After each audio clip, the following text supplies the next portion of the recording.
दही चूड़ा के तोहरा बाप नहीं आइलो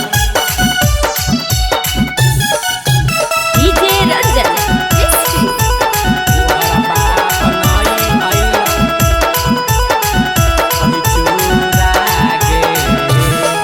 अगे कह बहुत लागत मौगी बूढ़ा के अगे कह बहुत लागत मौगी बूढ़ा के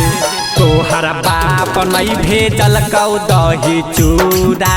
के तोहरा भाई नहीं भेजल कौ दही चूड़ा के अगे बैठल ही लेके खाली कटोरा के अगे बैठल ही लेके खाली कटोरा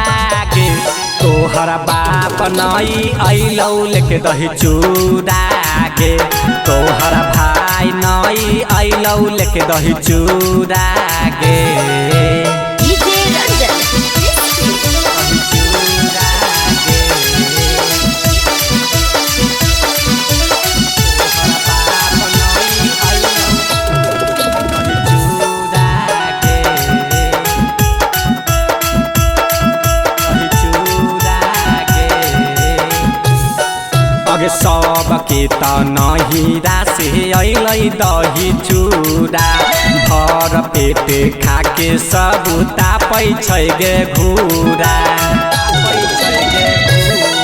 अगे सबके त नहिरा से अइलै दही चूड़ा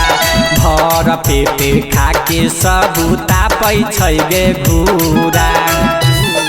अगे कैसन हऊ नैहर के तोरा खेला गे अगे कैसन हऊ खानदान के तोरा खेला गे तोहरा बाप नहीं भेजल कौ दही चूड़ा के तोहरा भाई नहीं भेजल कौ दही चूड़ा के डीजे रंजन चूड़ा के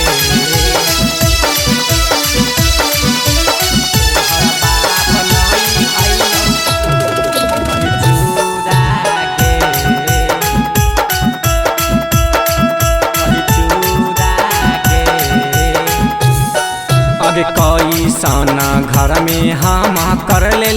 बियाह गे अगुआ सरहबा हमारा के देला कई फंसाई गे कैसन घर में हम कर ले